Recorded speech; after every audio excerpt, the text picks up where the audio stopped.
Hi everyone, and welcome to the February meeting of the Johnson County Hoofprints. For those of you I haven't met, my name is Stephanie Dunn, and I am one of your club leaders. Thanks for watching. We hope you find it informative tonight. Don't forget to submit your attendance activity, which is listed at the end of the video. We hope to see you soon. To open our meeting this evening, we'd like to start with the pledges. In case you are new and have not been to a meeting before, 4-H clubs typically open their meetings with the American Pledge and the 4-H Pledge. So at this time, if you would please join me in both of those.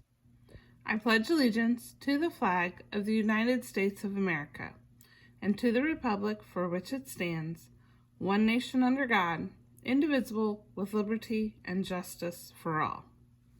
I pledge my head to clear thinking, my heart to greater loyalty, my hands to larger service, and my health to better living for my club, my community, my country, and my world.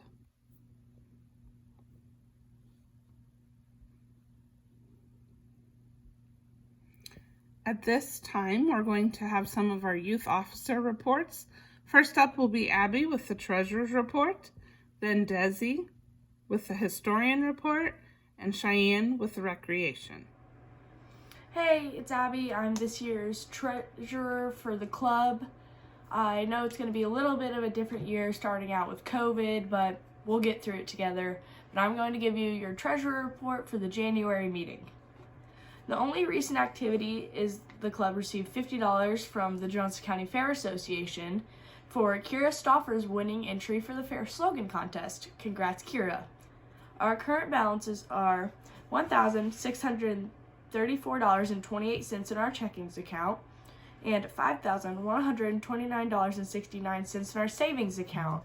I hope you guys all have a good year, and I hope we can get through this COVID things together. Hi guys, I'm Desi, your historian officer. I hope all of us are following COVID restrictions. That way soon we can have an in-person meeting. I can't wait. Until then, remember to stay updated on our Instagram page, Hoofprints Officers, and our Facebook page, Johnson County Horse and Pony Hoofprints. Bye guys. Hi guys, my name is Cheyenne and I am your recreation officer. Due to COVID, we won't be doing a game. And so I just wanted to welcome all of the new members that can be with us. So, thank you. I'd like to go over some important info for you. First, just a reminder that enrollment was due January 25th. There's a $25 enrollment fee per member. If you have not paid, your status is not active in the system, and you will not be getting emails from the club or the extension office until that is taken care of. So you want to get that done as soon as possible. Please make sure to enroll in the Hoofprints Club to not only complete the project and show it fair, but to be also listed on our communication sheets. We pull the email list straight from the 4-H online system, and so if you don't select Hoofprints as your club, your email will not show up on our roster. We will have handbooks available as soon as we're allowed to meet in person again. We strongly encourage you, though, to pick up your handbook and manuals at the extension office if you didn't already do so at the drive-through pickup they had last weekend. Now that you're enrolled in 4-H, your next deadline is May 15th. That will be when you get your horses enrolled by. Any horse that you're going to show at the fair or state fair, you have to have online by May 15th. We'll go over more information on how to do this at some of our next meetings. After May 15th, the next deadline is July 1st. All animal entries for county fair and record sheets are due. You must have both of those things in by July 1st to complete your project and show at county fair. The vaccination report is not new. You must complete this, including proof of purchase and vet signature, and carry to all 4-H events. It must be on file with the leaders before the very first time the horse gets off the trailer, whether that's a clinic, a meeting, the show, a fair, whichever comes first. West Nile is now required vaccination. It used to be just a recommended one. So please make a note of that change. Another change that I've seen on the form this year is it used to just say that you needed the name of the administrator of the rabies shot. So you could fill in the vet's name yourself. Rabies is required to be given by a vet. This year, the vet actually has to sign that form. So it cannot just be a receipt that you turn in from the vet. It has to be that vaccination form from Purdue. We're still hearing that it might be able to be uploaded online when you sign up the horse by May 15th, but we don't have any more details on that yet.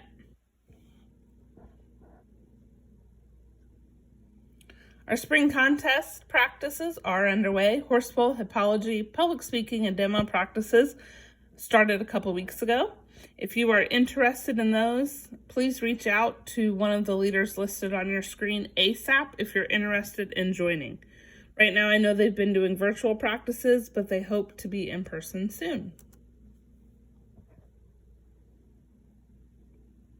Just a reminder, we do have mini 4-H awards from our club. The applications are available on our website. We have the Steve Dixon Spirit of 4-H Award, Most Improved, and Sportsmanship. So be on the lookout at meetings, clinics, tax swap, and other 4-H events for those members you see going above and beyond. All nomination forms are due by the last day of the fair. Some more project info. If you are a last year member and you did not receive a mailing from the extension office and you're interested in participating in honor group, please contact the extension office as soon as possible. Their call out meeting is next weekend, so you want to get on that list as soon as possible. If you are doing other projects besides Horse and Pony, the extension office does have the poster foam boards and plastic sleeves that are required for your poster projects, so you can contact the extension office to purchase those.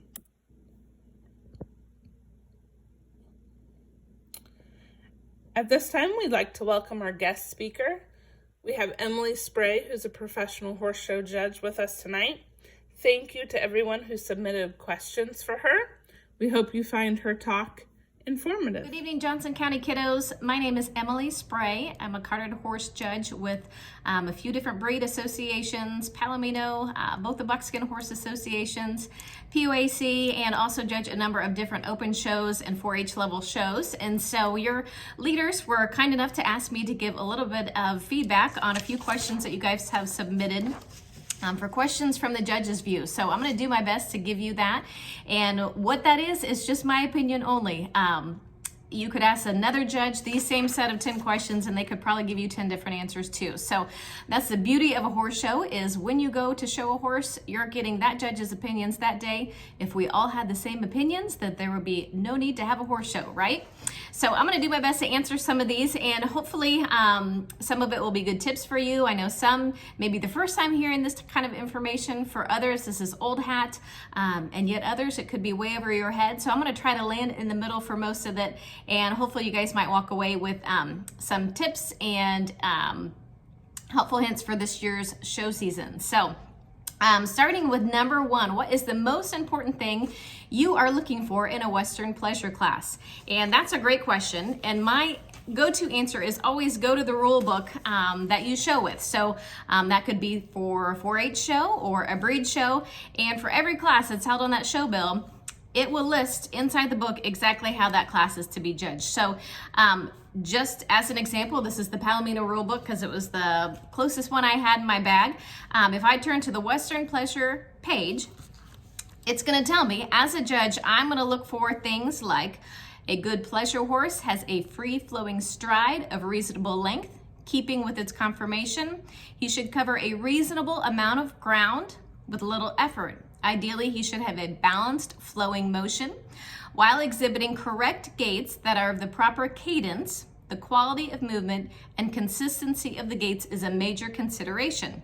He should carry his head and neck in a relaxed, natural position with his poll level or slightly above level of the withers. He should not carry his head behind the vertical.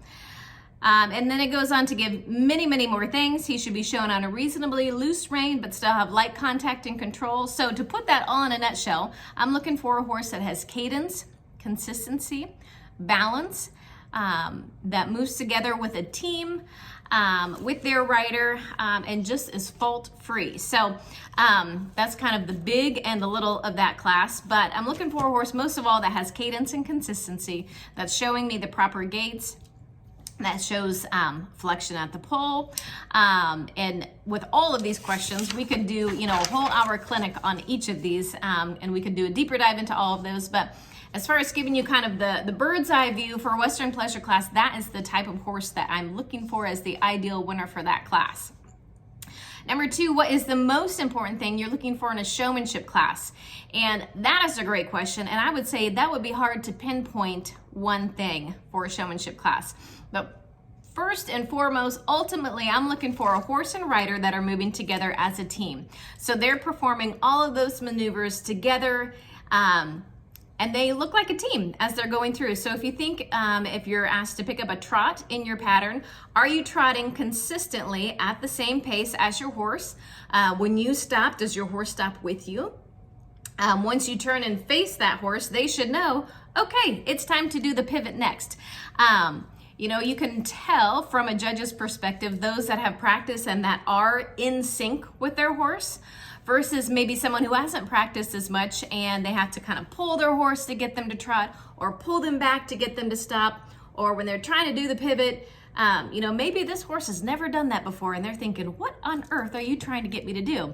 So I would say just practice doing those things together and in sync. An example on a showmanship class. So when you look at a pattern for the class, this is what you're seeing. This is showing you the elements of the pattern. And for a judge, they're looking at this. So this is a score sheet. And it's going to say, okay, that first maneuver of this is going to be to trot around the cones. Okay, so first and foremost, I'm looking right here at your beginning cone. I'm giving you a first impression score. Are you ready? Are you waiting on me? Are your feet where they should be in position? Then I'm going to give you a score for this trotting maneuver. Was it ideal? Did you have some mistakes? Was it a plus score? Was it a minus score? Then I'm going to give you a score once you get to that cone for the way that you've stopped and set up your horse. Then I'm going to give you another score for how you do the inspection. So as I walk around you, are you in the proper places of your horse? So you're going to get an inspection score.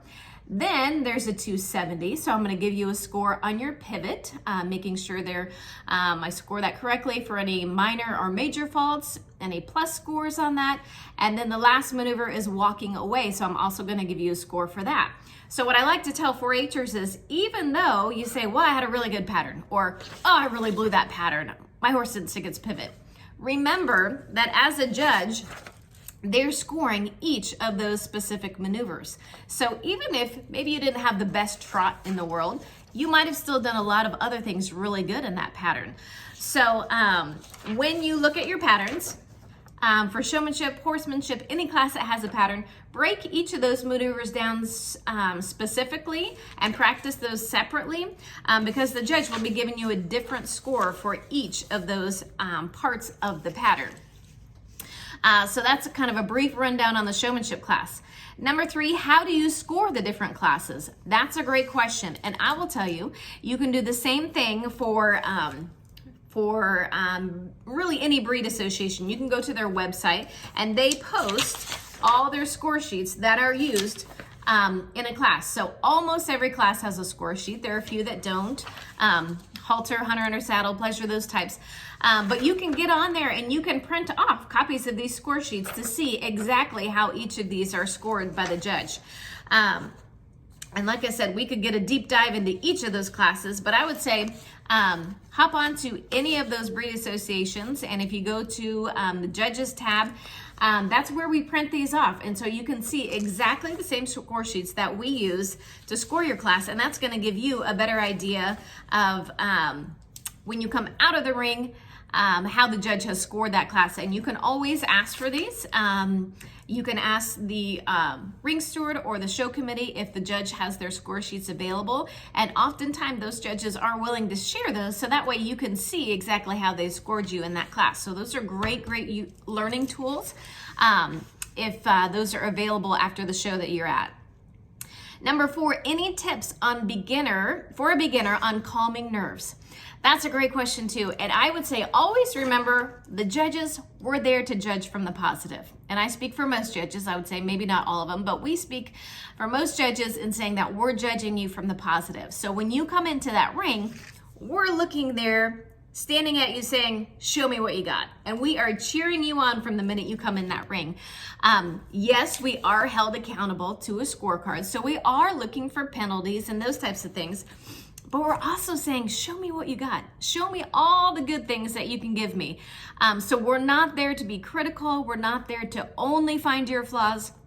We are there to also score all of the great things that you're doing in that class. So don't forget that. Also remember that, we've been there. We've been in your shoes before. It wasn't that long ago that I was a first-year member myself, showing for the very first time in the arena as well. So we've all been where you are, and we have to go through those moments to get to the other moments. So just like those 10-year 4-H members in your club, at some point in time, they were a first-year member too. And so we've all been where you are, and most importantly, we just want you to out there having fun and having a good time. So don't be scared of the judge. Judges are friendly and they enjoy their jobs. That's why they're there. And so we are cheering you on from the minute you come in. So always remember that. Number 5, what are your thoughts on showing off your horse? Do you like or even expect a rider to show off their horse's best qualities? So an example could be trotting down the length of the arena if the horse is an exceptionally good mover. I would say to that, as a judge, if you flat out have the best horse in the class and the best mover, we're going to find you wherever you are. You're going to be noticed and we're going to find you. Now, I would say on the other hand, if you are in a big class, which happens sometimes, and maybe you're in a pack of 4 or 5 horses and you're closest to the rail and you're concerned that maybe the judge isn't able to see you as well because you're in the inside of that pack moving along the rail. So to that, I would say, find yourself a spot on the rail by yourself where the judge can see you. So whether that means, finding a way to separate yourself, doing a circle, finding a way to separate yourself from the pack, that's perfectly acceptable. Now, there are times where that can be excessive, where it's not complimentary.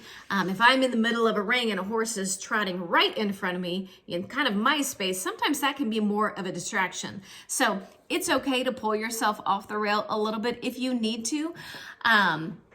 But I would say first and foremost, just always go into the arena trying to find a space on the rail that belongs to you where the judge can see you without distraction, and they will find you if you're the best mover in the class. Now, I will always say, do you expect a rider to show off their horse's best qualities? Yes, you bet. That's why you're there, right? You want to show me the best parts about your horse because just like people, horses have some great qualities and then there are some things that they're not great at doing. So show off what they're really great at doing because that's what a horse show's about, right? You're there to show us what you got and do your very best. So I would say don't be afraid to, make sure that you're doing what you can do to show off your horse's best abilities in a way that's not distracting to the judge.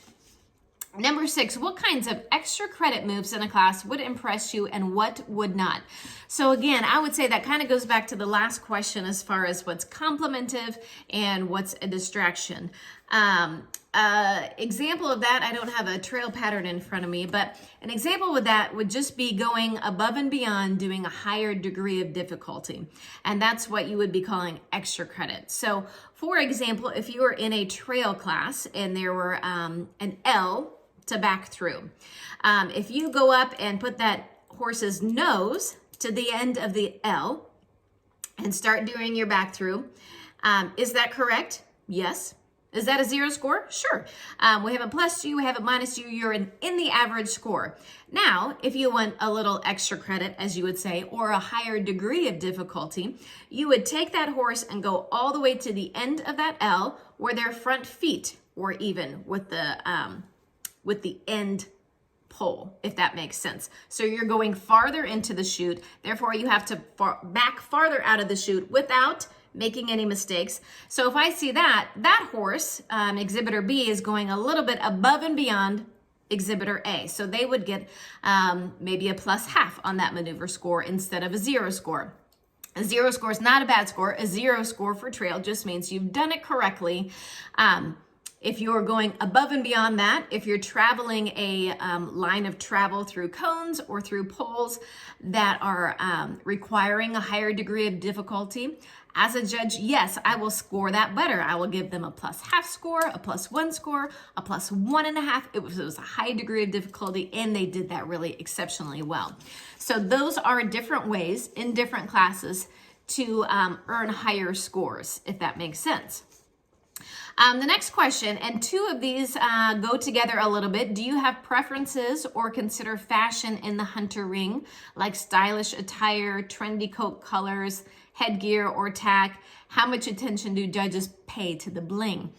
For that answer, I would say when you're thinking of your outfit, number one, and this is regardless of what class you're showing in, make sure it fits and make sure it complements your horse. So make sure it fits. Make sure you put on your showmanship pants the day before the show in May or whenever your first show is, because chances are you've grown a little bit. So maybe that hem is a little bit higher than it was the year before. And so as a judge, instead of seeing their pant line down at their boot line, maybe we're also seeing the top shaft of that boot that's maybe hot pink, instead peeking out from below that pant. So make sure the clothes fit, make sure your pants are long enough, your clothes are tailored to fit. It's not all about the bling and about the most expensive outfit by any means. Like I said, you just want an outfit that complements your horse, that is tailored well to fit you. A nice shaped hat goes a long way. But there have been many high scoring runs at high level shows where, exhibitors are wearing just a nice tailored suit. So a blazer that fits well, a collared shirt that's crisp and sharp, pants that fit well, that are long enough. And that's going to give you a winning run if you're doing the pattern correctly and if you work together as a team. It's not all about the bling. Even for riding classes, there are many exhibitors that do very well wearing a plain button-up shirt, chaps that fit well, and a nicely shaped hat. So I would say overall, make sure your outfit coordinates to you, that it fits and complements you.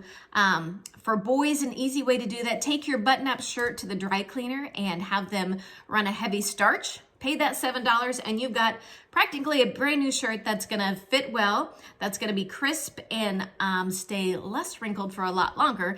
And those are just, small little tweaks that you can do that will make a big difference in the show ring. So I would say first and foremost, make sure they fit well and that they complement, complement the colors of your horse in different ways.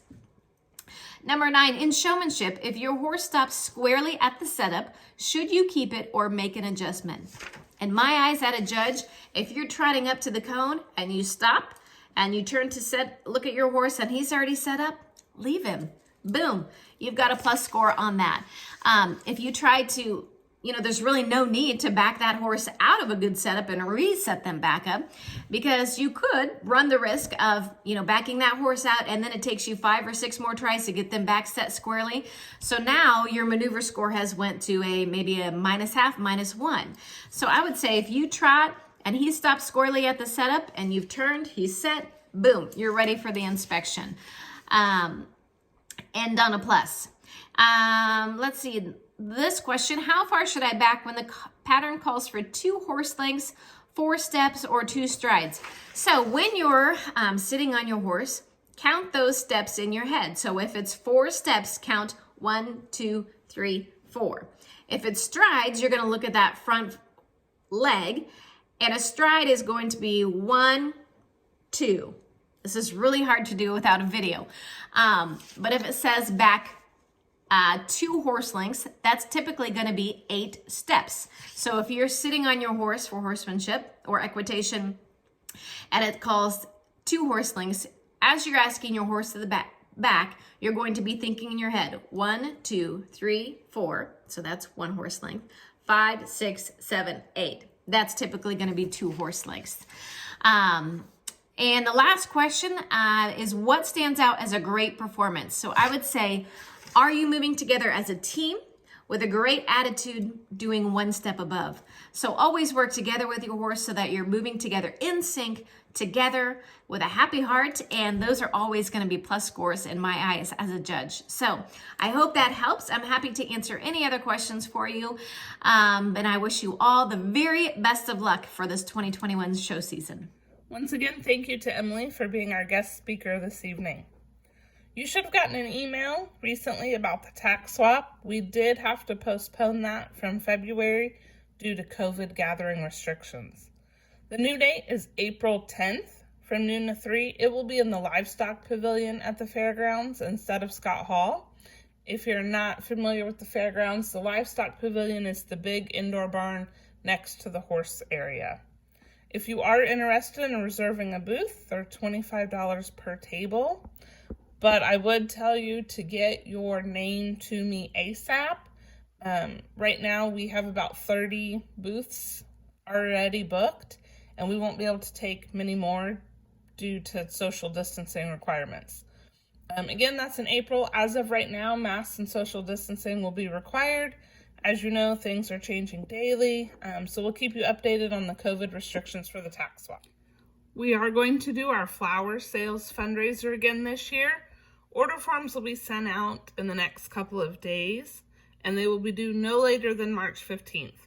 If you remember last year, we had the online Google form, and we're going to do that online order form again this year. This is one of our major fundraisers, so please, please, please sell as many flowers as you can and help support our club. Just to show you really quickly what the order form looks like, in case you're new, you will get an order form through a Google link like this, and you go through. It's very simple and user-friendly to fill out the information. Each of the flowers is listed, and you just click on the drop-down box to place your order. You just have to, when you get to the very bottom, make sure that you hit, there will be a submit button down here, and make sure you hit submit. We recorded a help video last year for this order form, and so when we send out the form, we'll make sure to send out that video again to hopefully answer any questions you might have. Just a reminder, if you have siblings that are in mini 4-H, grades K through 2, mini 4-Hers must be enrolled in the mini 4-H Horse and Pony Project to show at the county fair. They must show an animal that is already at the fairgrounds. They cannot bring their own animal to show in the lead line class that is held on Sunday. A family member 18 years or older must be the handler for the horse. And this is the important part. You still must complete the poster for Mini 4-H and turn it in the week of judging to show a horse. There's also a waiver form that needs to be turned in with the poster. If you have any questions about that, please see the extension office. Just a reminder, we try to communicate with you as much as possible so you know what is going on in the club. We check out our Facebook page, our website, Instagram, and the Remind text service. If you don't get texts, if you're new and you want to get them, send Stephanie an email and let her know, and I'll get you added to the list. You don't need to re-enroll if you were getting them last year.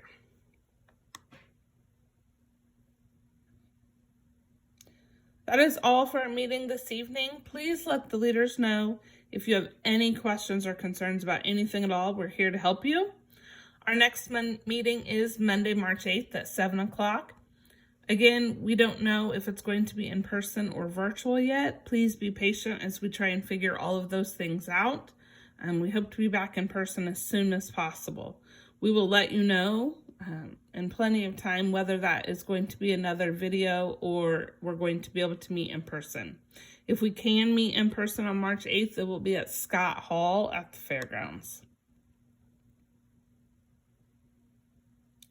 And now here is your attendance question. Remember to get credit for watching this video for tonight's attendance. This is due by Saturday, February 13th at midnight. Super easy attendance question. Don't forget about our perfect attendance award and the door prizes. We want everybody to be eligible for those things. So here is the attendance question. Please list 3 classes that you would like to show your horse in at fair. If you don't have a horse to show, you can list 3 classes that look interesting, maybe classes you want to learn more about, or something you'd like to try in the future. You can email or text your responses at the number or email below. Again, that's due Saturday the 13th by midnight.